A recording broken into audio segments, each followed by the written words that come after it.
네, 1월 23일 CRS 크립토 데일리 말씀드리겠습니다. 지난 크립토커런시 시장 같은 경우에 계속해서 좀 약세 국면이 이어지고 있습니다.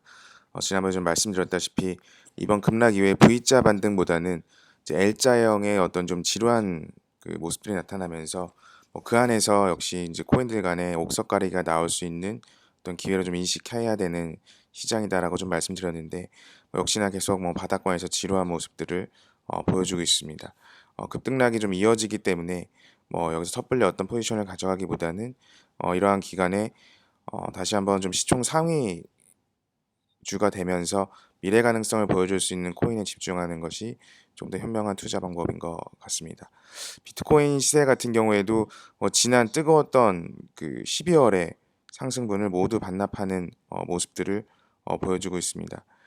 그렇기 때문에 지금 계속해서 좀 조정 국면이 이어지고 있는 이유는 과연 무엇일까라는 것에 대해서 좀 핵심을 살펴보면은 결국에는 외신에서도 여러 가지 뉴스들이 나오지만은 핵심은 더 트레이트 오브 레귤레이션이라고 좀 볼 수가 있을 것 같습니다. 지금은 각국, 그러니까 각기 정부의 어떤 개별적인 규제보다는 전반적으로 글로벌리하게 공조를 통한 규제를 함께 만들어가자라고 하는 분위기로 바뀌어 나가고 있습니다. 어제 같은 경우에도 그 IMF의 의견이 새롭게 크립토커런시에 대한 그 협조와 규제 방안을 만들어 가자라고 얘기를 하고 있고 지난주에 유로존에서도 G20 회의 때 이 크립토커런시 규제에 대한 국제 공조를 한번 만들어 보자라고 하는 얘기들이 전해지면서 신규 매수에 대한 어떤 두려움들을 좀 야기를 하고 있는 것 같습니다. 그 미국의 뮤니신 장관 같은 경우에도 역시나 크립토커런시 시장의 규제에 대해서 다시 한번 좀 얘기를 하고 있고요. 그렇기 때문에 지금 그 크립토커런시의 신규 매수에 대한 센티먼트가 지금 국제 규제 공조화 때문에 새롭게 좀 강하게 일어나기는 어려운 시장이다라고 좀 말씀을 드릴 수 있을 것 같습니다. 그렇기 때문에 그동안의 시장이 어떤 대중의 시장, 개인 투자자의 시장이었다면은 앞으로 규제와 가이드라인 이후에는 기관 투자자가 진입할 수 있는 새로운 투자 국면이 발생할 수 있다.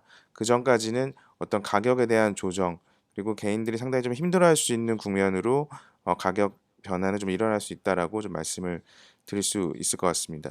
우리나라 같은 경우에도 어제 그 우리나라 거래소 중에 하나죠. 코빅 같은 경우에는 그 외국인 그 우리나라 시민권이 없는 자에 대해서 원화 예측은 코리아 원에 대한 예치를 불허하기 시작했습니다.